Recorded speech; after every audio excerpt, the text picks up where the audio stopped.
Em verdade te digo que, se alguém não nascer de novo, não pode ver o reino de Deus. João 3:3.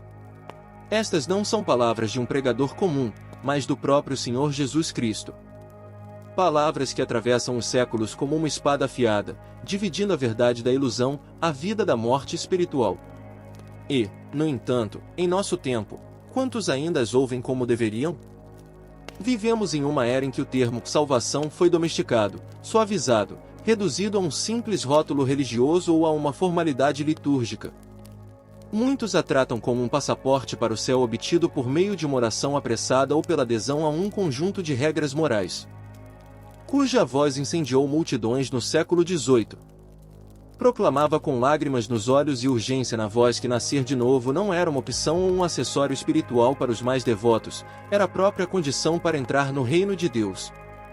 Ele não pregava para massagear consciências, mas para despertá-las. Ele entendia que um homem pode frequentar a igreja a vida inteira, cantar hinos, citar versículos, e ainda assim permanecer morto em delitos e pecados. A pergunta que ecoa para cada um de nós é esta: será que compreendemos a salvação como Cristo a ensinou? Ou temos abraçado uma versão diluída, moldada mais pelo conforto humano do que pela verdade divina? A falsa segurança é talvez mais perigosa que a ignorância total, pois dá a impressão de que tudo está bem quando, na realidade, a alma caminha para a eternidade sem Deus. Este não é um assunto para amanhã. Não é um debate teológico reservado aos estudiosos.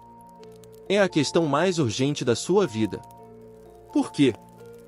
Se as palavras de Jesus são verdadeiras, e são, então o novo nascimento é a linha que separa o salvo do perdido, o reconciliado do condenado. Prepare-se. Hoje vamos confrontar tradições humanas, expor enganos sutis, e pela luz da Escritura e pela voz profética de George Whitefield, entender o que significa nascer de novo segundo o padrão de Deus. Pois a eternidade depende disso. Quando olhamos para a paisagem espiritual da igreja contemporânea, percebemos rapidamente que algo profundo mudou.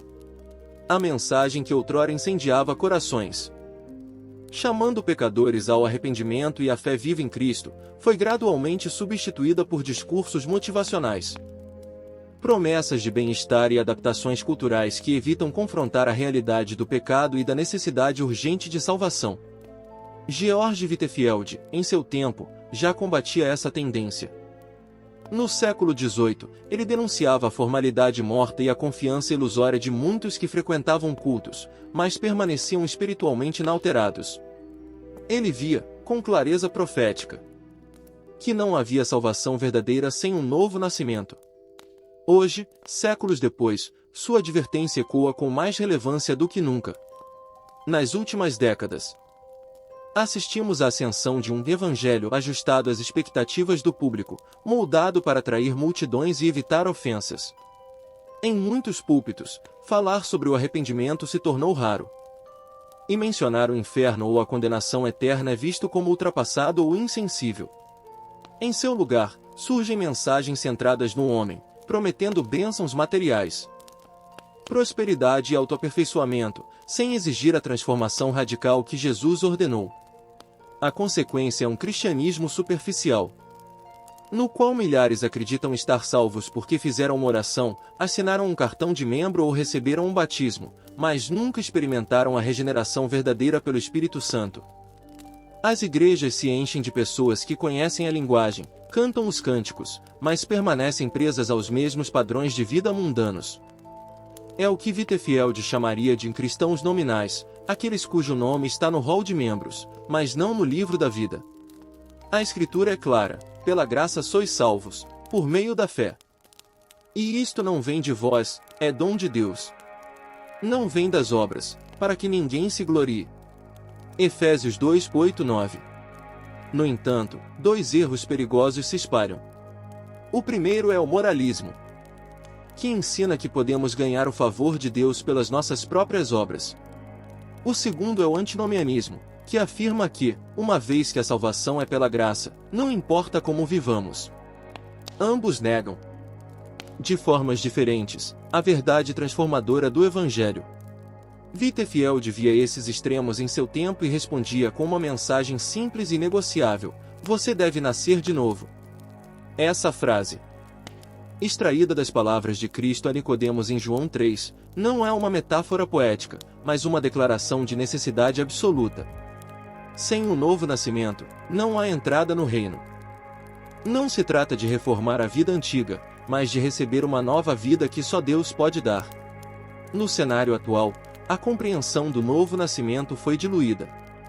Para alguns, a diferença entre o convertido genuíno e o falso convertido não é apenas de comportamento exterior, mas de natureza. Um lobo pode aprender a agir como uma ovelha por um tempo, mas sua essência não muda. Da mesma forma, um pecador pode aprender a falar e agir como cristão, mas, sem um novo nascimento, sua natureza espiritual permanece morta. As estatísticas confirmam a crise. Pesquisas indicam que, em muitos países, a porcentagem de pessoas que se identificam como cristãs é alta, mas a prática de fé e o compromisso com os ensinamentos bíblicos são mínimos. A moralidade e a visão de mundo dos cristãos pouco diferem das da sociedade secular. Isso mostra que há uma discrepância entre a profissão de fé e a realidade espiritual. Wittefield pregava para multidões ao ar livre porque sabia que a mensagem precisava alcançar aqueles que nunca entrariam em uma igreja, mas também para despertar os que já estavam dentro dela, adormecidos em sua falsa segurança. Ele não poupava palavras, chamava o formalismo religioso de sepulcro caiado e advertia que a religiosidade sem regeneração era apenas uma preparação para o inferno. No século XXI, a Igreja enfrenta uma batalha semelhante. O inimigo não se apresenta apenas como perseguição aberta, mas como uma imitação sutil do Evangelho, pois remove a única porta de entrada para a salvação verdadeira. Assim, chegamos a uma encruzilhada. Devemos decidir se vamos continuar a seguir um cristianismo cultural, que se conforma ao mundo e busca relevância às custas da verdade, ou se vamos voltar à mensagem original de Cristo e dos grandes pregadores do passado, que todo homem e toda mulher, independentemente de sua moralidade ou religiosidade, precisa nascer de novo.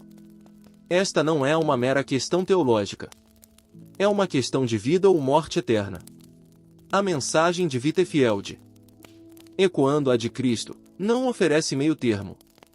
Ou nascemos de novo pelo Espírito de Deus, ou permanecemos mortos em nossos pecados. E essa é a realidade que precisamos encarar, antes que seja tarde demais.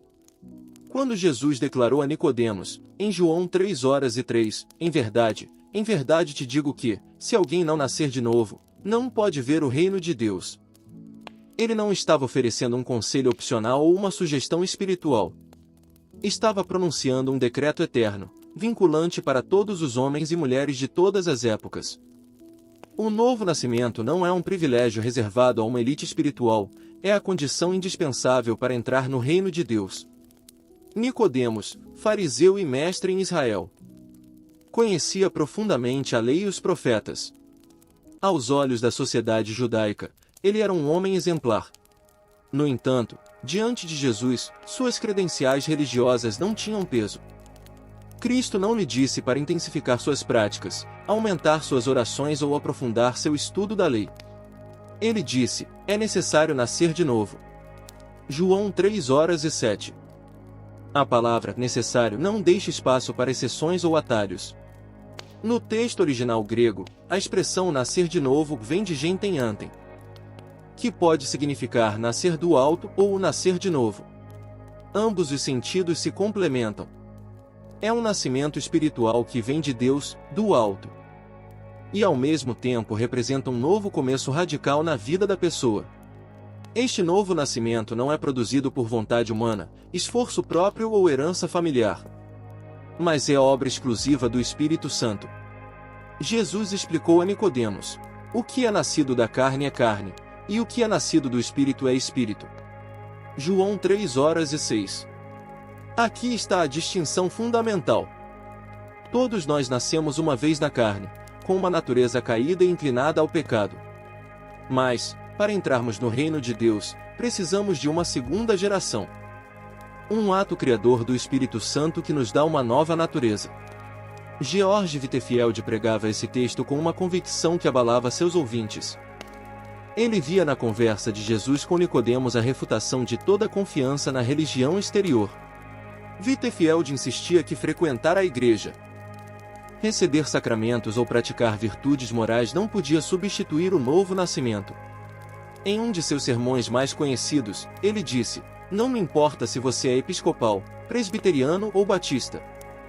Se não nasceu de novo, o céu não é para você." A fundamentação bíblica do novo nascimento é ampla. O apóstolo Pedro escreve: "Bendito seja o Deus e Pai de nosso Senhor Jesus Cristo, que, segundo a sua grande misericórdia, nos gerou de novo para uma viva esperança, pela ressurreição de Jesus Cristo dentre os mortos." 1 Pedro 1:3. O novo nascimento é, portanto, uma ação soberana de Deus, fundamentada na obra redentora de Cristo. O apóstolo Paulo descreve o mesmo milagre em termos de nova criação, assim que, se alguém está em Cristo, nova criatura é. As coisas velhas já passaram, eis que tudo se fez novo. 2 Coríntios 5:17. Não se trata de um polimento moral ou de um ajuste comportamental, mas de uma mudança essencial na natureza do ser humano. Whitefield fazia questão de enfatizar que o novo nascimento sempre produz frutos visíveis. Ele concordava com Tiago, que afirma que a fé sem obras é morta, Tiago 2:17. A regeneração genuína leva à obediência, ao amor a Deus e ao próximo, e à rejeição consciente do pecado. Mas esses frutos não são a raiz da salvação, são a prova de que a raiz foi plantada por Deus no coração. Teologicamente, o novo nascimento está ligado à doutrina da regeneração, que é a obra do Espírito Santo pela qual ele vivifica aqueles que estão espiritualmente mortos, Efésios 2:1-5. É um ato monergístico, realizado exclusivamente por Deus, no qual o pecador é chamado eficazmente à vida espiritual. Jesus ilustra isso em João 3:8. O vento sopra onde quer, e ouves a sua voz, mas não sabes de onde vem, nem para onde vai, assim é todo aquele que é nascido do Espírito. Essa comparação com o vento mostra que a regeneração é misteriosa e soberana. Não podemos controlá-la ou produzi-la, mas podemos ver seus efeitos. Onde o Espírito sopra, a transformação visível, desejos mudam, prioridades se alinham à vontade de Deus. E o coração se volta para Cristo com fé viva. Whitefield não tinha medo de confrontar a hipocrisia religiosa de sua época. Ele sabia que muitos estavam confiando em seus próprios méritos ou em rituais para garantir a salvação. Em um sermão pregado ao ar livre, diante de milhares, ele exclamou: "Vocês devem nascer de novo. Não me importa quem sejam, qual posição ocupam, ou quão respeitáveis são aos olhos do mundo, sem um novo nascimento, vocês estão mortos diante de Deus." A razão dessa urgência é simples. Sem um novo nascimento, permanecemos na carne, e a inclinação da carne é inimizade contra Deus, pois não está sujeita à lei de Deus, nem mesmo pode estar. Romanos 8:7. É por isso que reformas externas não bastam. Um coração não regenerado sempre resistirá a Deus, mesmo que externamente pareça obedecer. A boa notícia é que o novo nascimento é um dom da graça divina. Ele não depende de nossa capacidade, mas da misericórdia de Deus. Como escreve Tiago, segundo a sua vontade, ele nos gerou pela palavra da verdade, para que fossemos como primícias das suas criaturas. Tiago 1:18. A palavra de Deus é o instrumento pelo qual o Espírito Santo realiza a regeneração, trazendo luz ao entendimento e vida ao coração morto. Whitefield cria firmemente no poder da palavra pregada para produzir o novo nascimento. Por isso, sua pregação era saturada de escritura e carregada de apelos diretos à consciência. Ele não entretinha as multidões.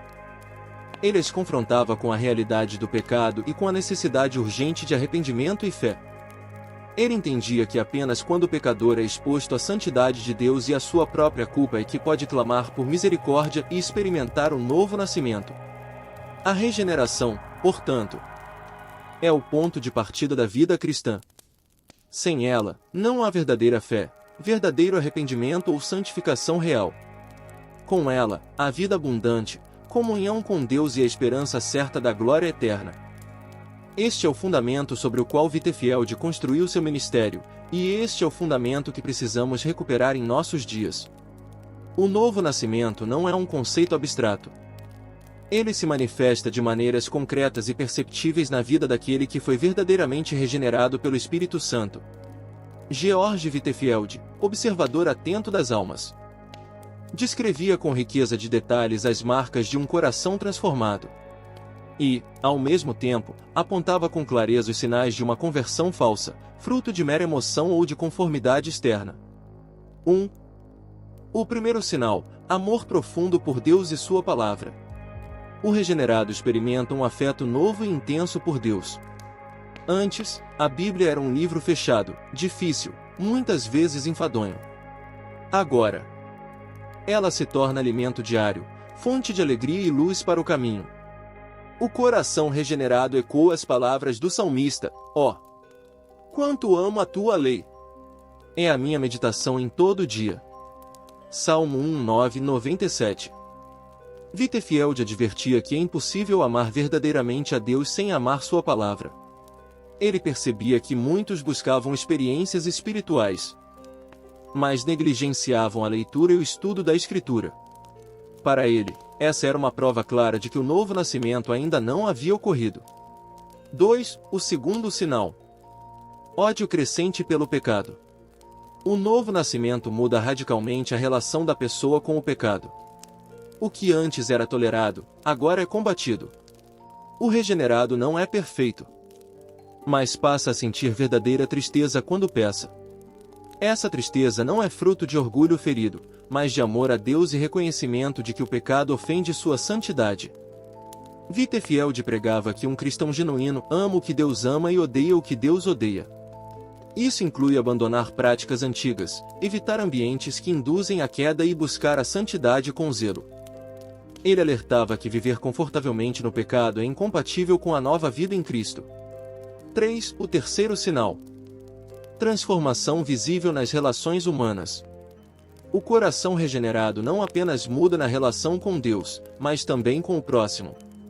O amor, antes restrito ou condicionado, torna-se generoso e compassivo.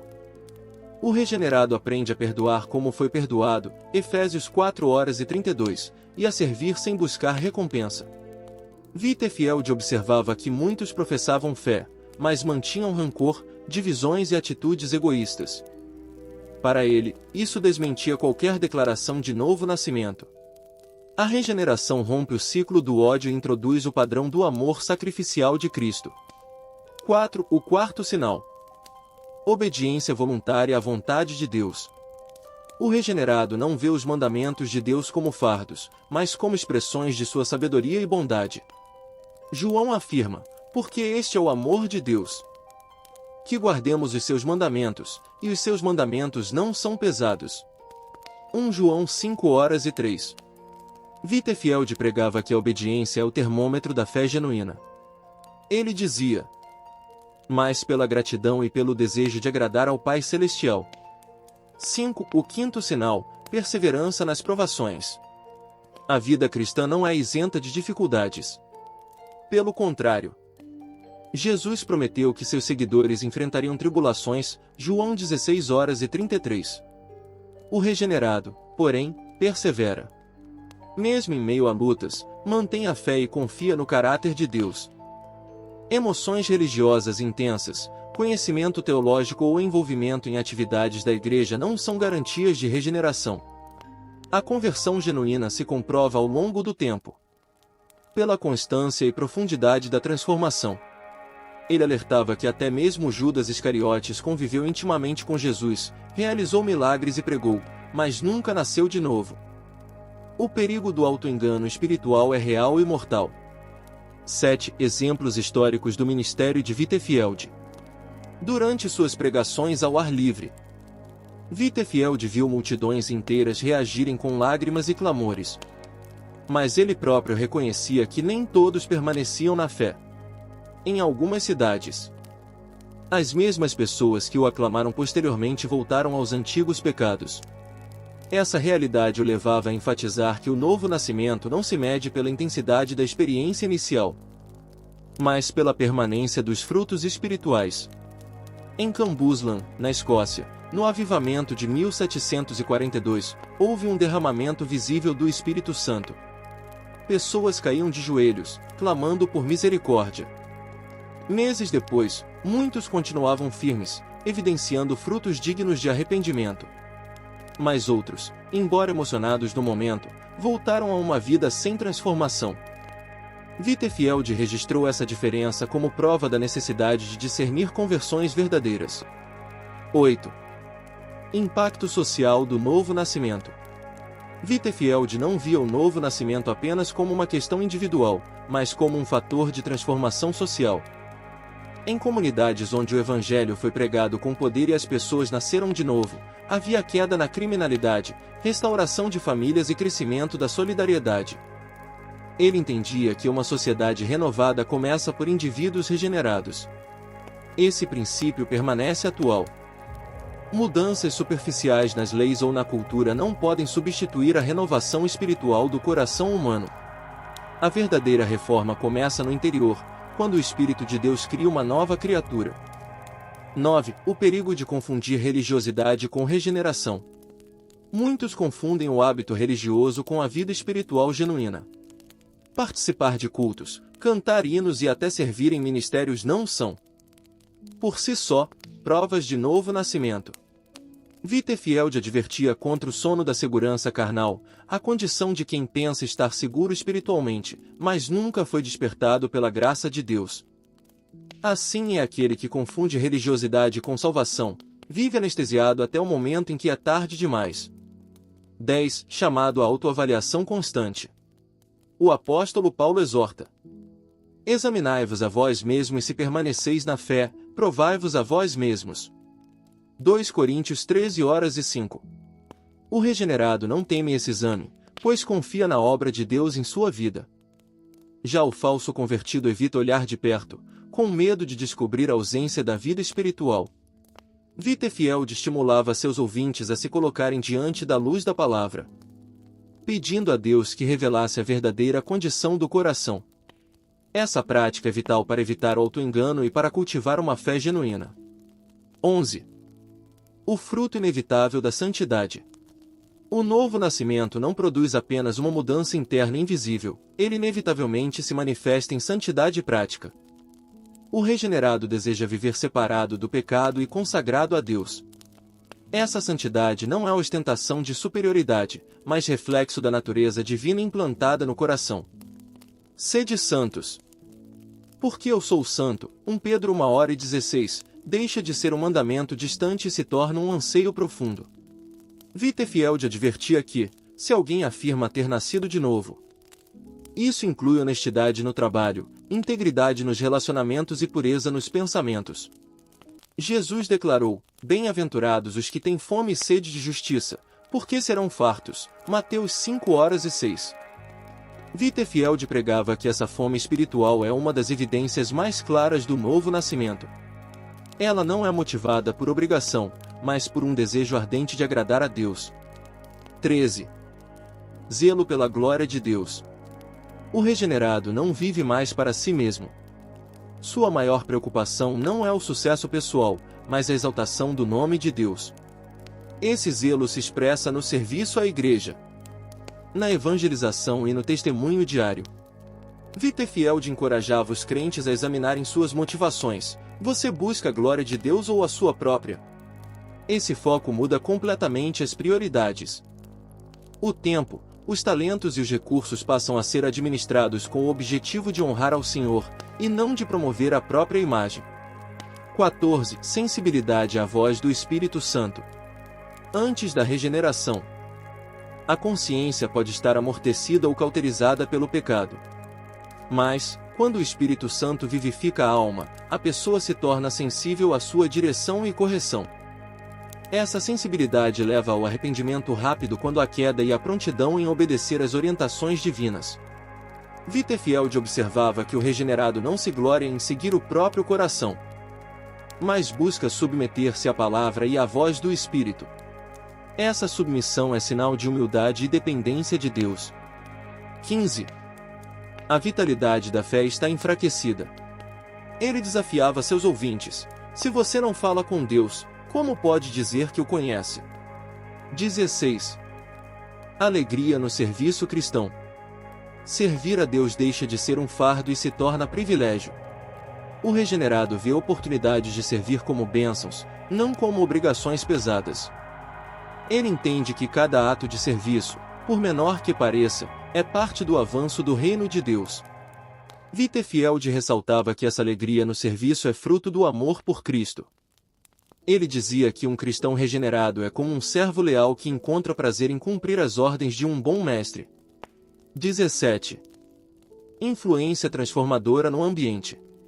O novo nascimento afeta não apenas o indivíduo, mas também seu entorno. O regenerado se torna luz no meio das trevas, sal que impede a corrupção, Mateus 5. 13-16. Sua presença e conduta despertam perguntas, inspiram mudanças e desafiam padrões injustos. Whitefield relatava casos de comunidades inteiras impactadas pela conversão de poucos indivíduos, cujos testemunhos se espalhavam como fogo. Esse impacto social era evidência de que a regeneração não é um evento privado, mas tem implicações públicas. 18. Humildade crescente. Paradoxalmente, quanto mais o regenerado cresce na fé, mais consciente se torna de sua dependência da graça de Deus. A humildade substitui o orgulho espiritual. Ele reconhece que tudo o que tem, dons, oportunidades, salvação, vem de Deus. Whitefield alertava que a ausência de humildade é sinal de que algo está errado. O novo nascimento quebra o espírito autossuficiente e molda um coração submisso. 19. Disposição para confessar e abandonar o pecado. O regenerado não tenta justificar ou esconder seus erros. Ele confessa prontamente, busca perdão e se afasta do pecado. Essa postura contrasta com a tendência natural de culpar outros ou minimizar a gravidade da falha. Whitefield observava que essa disposição é resultado direto da obra do Espírito Santo, que convence do pecado e leva ao arrependimento genuíno.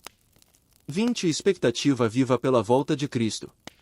O regenerado vive com os olhos voltados para a eternidade. Ele aguarda, com esperança e vigilância, o retorno do Senhor. Essa expectativa molda suas decisões diárias, lembrando de que a nossa pátria está nos céus, Filipenses 3:20. Whitefield pregava que essa esperança purifica e motiva o crente a viver de maneira santa e frutífera enquanto aguarda o encontro com o Salvador. 21. O contraste com a falsa conversão. Whitefield frequentemente alertava sobre o perigo daqueles que se dizem cristãos, mas não manifestam nenhum desses frutos. Ele comparava a falsa conversão a uma lâmpada sem óleo, pode brilhar por um momento, mas logo se apaga. Essa ilustração, inspirada na parábola das virgens prudentes e insensatas, Mateus 25. Ele se engaja na comunhão com outros crentes, onde é edificado e também edifica. Whitefield defendia a importância das sociedades metodistas como espaços de encorajamento e prestação de contas. Ele sente o impulso de anunciar quão grandes coisas Deus lhe fez, Lucas 8:39. Whitefield lembrava que esse testemunho não é apenas verbal, mas também visível na conduta. Ele dizia: pregue o evangelho o tempo todo, se necessário, use palavras, frase atribuída a outros, mas que ele aplicava de forma prática. 25. Conclusão dos pontos centrais. Todos esses sinais não são listas para medir mérito humano, mas evidências da obra de Deus no coração. O novo nascimento não é uma melhoria moral, mas uma ressurreição espiritual. Whitefield insistia que, sem esses frutos, qualquer profissão de fé é suspeita. Ele chamava seus ouvintes à reflexão: você vê esses sinais em sua vida? Eles são crescentes? Ou sua fé é apenas de palavras? O novo nascimento é a porta estreita que conduz à vida, Mateus 7:14. É a obra da graça, mas sua autenticidade se revela na prática diária. No campo visível da igreja, há plantas que parecem trigo, mas são joio. Ambas crescem juntas até a colheita, quando a separação será inevitável. Ele dizia que o inferno está cheio de pessoas que foram respeitáveis aos olhos humanos, mas nunca experimentaram a regeneração. 2. A realidade do juízo final.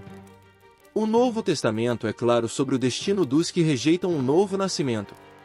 Apocalipse 20, 11, 15 descreve o grande trono branco, diante do qual todos os mortos serão julgados segundo as suas obras. Aqueles cujos nomes não estiverem escritos no livro da vida serão lançados no lago de fogo. Essa não é uma metáfora suave. É a linguagem solene da condenação eterna. Whitefield pregava sobre o juízo com lágrimas, não com frieza. Ele sabia que cada alma diante dele estava a poucos passos da eternidade. E, como um vigia fiel, ele soava o alarme para despertar os adormecidos. 3. A casa construída sobre a areia. Jesus contou a parábola dos dois construtores, Mateus 7. 24, 27, para mostrar que ouvir sua palavra sem obedecer é como construir sobre a areia. A casa pode parecer firme, mas desabará quando vier a tempestade. O falso convertido, que nunca nasceu de novo, é como o construtor insensato. Sua fé não resiste às provas, e no dia do juízo, tudo o que construiu desmoronará. 4.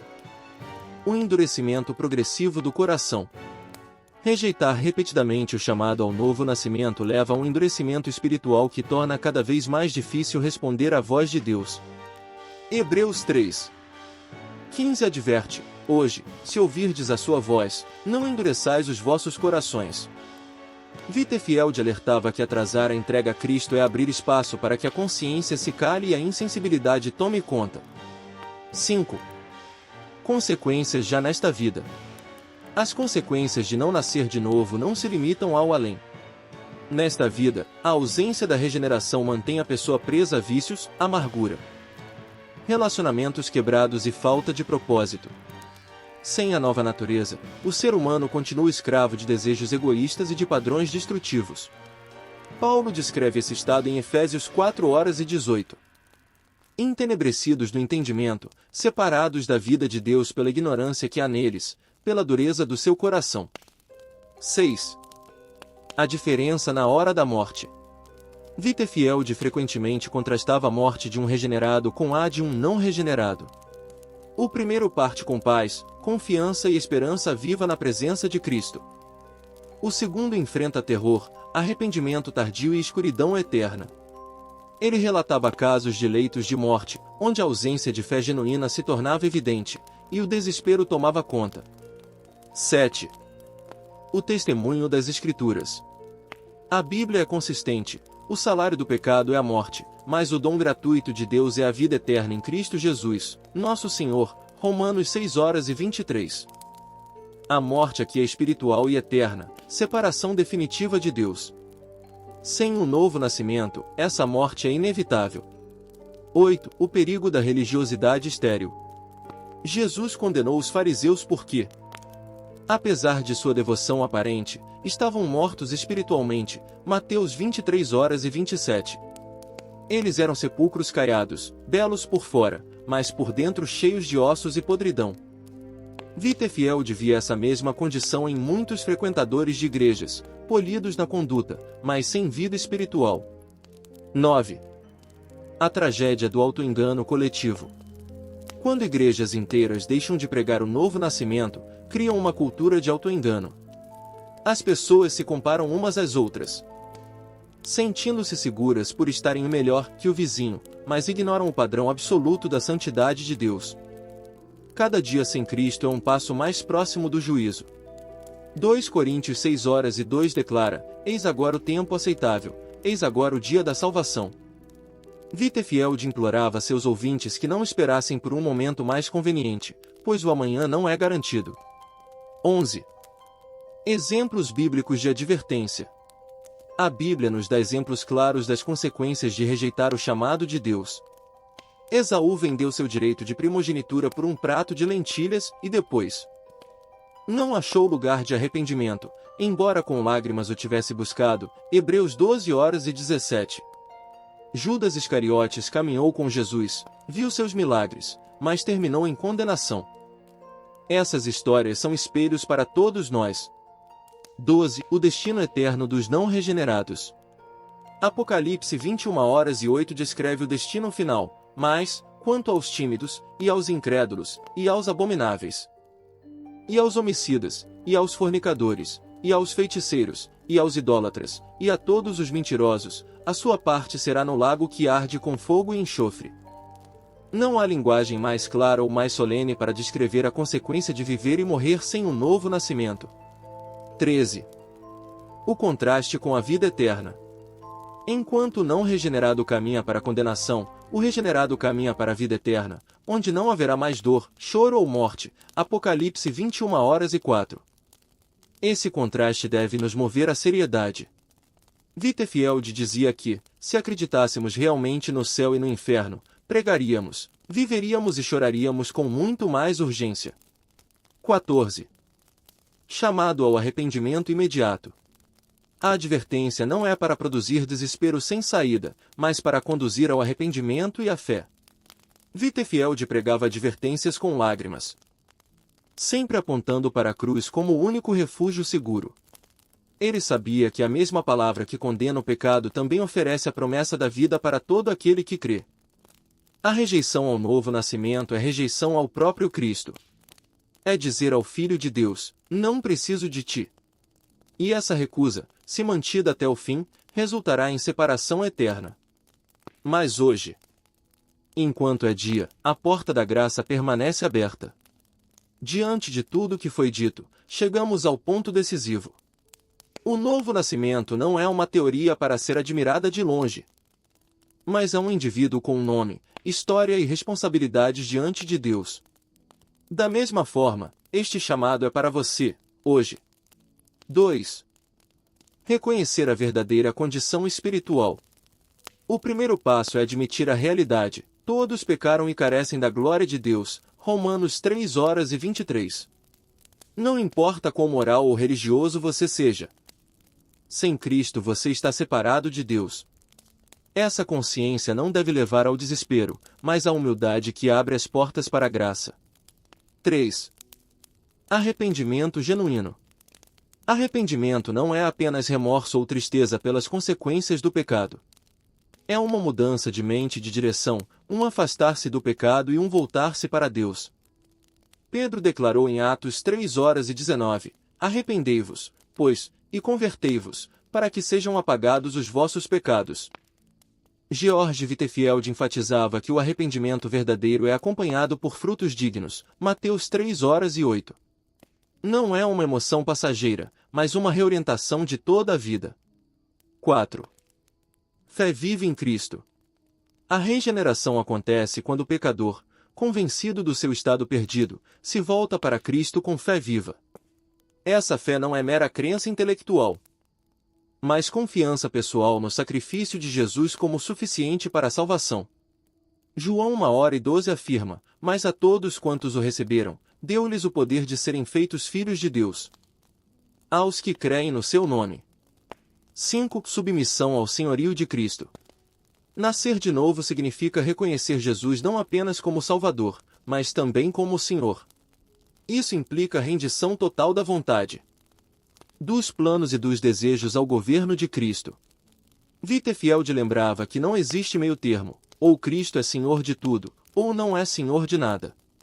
6. O testemunho interior do Espírito Santo. Quando alguém nasce de novo, o Espírito Santo dá testemunho ao seu espírito de que agora é filho de Deus. Romanos 8h16. Essa certeza não é baseada em sentimentos flutuantes, mas na promessa da palavra e na evidência de transformação de vida. 7. Isso envolve disciplina espiritual, leitura da Bíblia, oração, participação na comunidade cristã e obediência diária à vontade de Deus. 8. Testemunho público. Jesus disse: qualquer que me confessar diante dos homens, eu o confessarei diante de meu Pai. Mateus 10h32. O novo nascimento leva naturalmente ao desejo de compartilhar com outros a obra que Deus fez. Wittefield frequentemente implorava aos seus ouvintes que não saíssem de um culto sem se reconciliar com Deus. Ele sabia que a vida é incerta e que a eternidade está a um passo. O diabo não precisa convencer você a rejeitar Cristo abertamente, basta persuadi-lo a adiar até que seja tarde demais. 10. Como responder agora? Hoje, Você pode se voltar para Deus em oração sincera, confessando seus pecados, pedindo perdão e entregando sua vida a Cristo. Não há fórmula mágica, o que importa é a sinceridade do coração e a fé no Salvador. Como disse o publicano na parábola de Jesus, ó Deus, tem misericórdia de mim, pecador. Lucas 18:13. 11. O compromisso de seguir a Cristo. Nascer de novo é também assumir o compromisso de seguir a Cristo em qualquer circunstância. Isso pode significar renunciar a velhos hábitos, enfrentar oposição ou fazer escolhas difíceis. Mas a recompensa é incomparável. Vida abundante agora e vida eterna na presença de Deus. 12 da promessa para quem responde. Jesus prometeu: quem ouve a minha palavra e crê naquele que me enviou tem a vida eterna, não entra em juízo, mas passou da morte para a vida. João 5:24. Essa promessa é segura, porque vem do próprio Filho de Deus. 13. Um convite de amor. Este chamado não é movido por condenação, mas por amor. Porque Deus amou o mundo de tal maneira que deu o seu Filho unigênito, para que todo aquele que nele crê não pereça, mas tenha a vida eterna. João 3:16. O novo nascimento é a expressão suprema desse amor, pois é a forma como Deus restaura o relacionamento quebrado pelo pecado. 14. Decida hoje. O Espírito Santo está chamando. A porta está aberta. O convite é para agora. Não importa quão distante você esteja, a graça de Deus é suficiente para alcançá-lo. Wittefield terminava muitos de seus sermões com um apelo apaixonado: vinde a Cristo. Vinde agora. O Cordeiro de Deus está pronto para receber todo aquele que vier a ele. Ao longo desta mensagem, vimos que o novo nascimento não é uma adição opcional à vida religiosa, mas a própria essência da salvação. Sem ele, não há reconciliação com Deus, não há verdadeira transformação, não há vida eterna. É a obra soberana do Espírito Santo que tira o coração de pedra e dá um coração de carne, que abre os olhos para a glória de Cristo e produz frutos dignos de arrependimento. George Wittefield. Ecoando as palavras do próprio Jesus, pregava com fervor: é necessário nascer de novo. Ele sabia que, sem essa experiência, qualquer aparência de fé é apenas um verniz que o fogo do juízo consumirá. E essa verdade não mudou. No século XVIII ou no século XXI, a necessidade é a mesma. Se você já nasceu de novo, esta mensagem serve como um lembrete e um chamado à gratidão. Lembre-se de onde Deus o tirou e para onde Ele o conduziu. Viva de maneira digna do chamado que recebeu. Persevere na fé, cresça na santidade e mantenha acesa a esperança da glória futura. Se você ainda não nasceu de novo, ou se não tem certeza disso, esta é a hora de responder ao chamado de Deus. Não confie em práticas externas, não se apoie em tradições ou sentimentos passageiros. É a criação de uma nova vida. É passar da morte para a vida, das trevas para a luz, da condenação para a justificação. É receber uma nova identidade como filho ou filha de Deus e herdeiro de todas as promessas eternas. O chamado é urgente. Não adie para amanhã o que Deus lhe oferece hoje. A Escritura declara: hoje. Se ouvirdes a sua voz, não endureçais o vosso coração. Hebreus 3:15. A porta da graça está aberta, mas um dia se fechará. E, quando isso acontecer, não haverá mais tempo para decisões. Portanto, venha a Cristo agora. Traga a Ele seus pecados, sua culpa, suas dúvidas. Ele é poderoso para perdoar, restaurar e transformar completamente sua vida. O sangue de Jesus purifica de todo o pecado. E sua graça é suficiente para salvar até o mais endurecido dos corações. Wittefield costumava terminar suas pregações com um apelo direto e sem rodeios: se você morrer esta noite, estará com Cristo ou separado dele para sempre? Essa pergunta ainda ecoa, exigindo resposta. A eternidade está em jogo. Que esta seja a sua decisão hoje, render-se a Cristo. Experimentar o novo nascimento e começar uma vida que glorifica a Deus em cada aspecto. Não há maior alegria, não há esperança mais segura. Não há destino mais glorioso do que estar para sempre com o Senhor. Se esta mensagem falou ao seu coração, não a guarde para si. Compartilhe com outros. Seja um instrumento para que mais pessoas conheçam a verdade que liberta. E continue buscando crescer no conhecimento de Deus e na prática da sua palavra. Agora, escolha a vida. Escolha Cristo.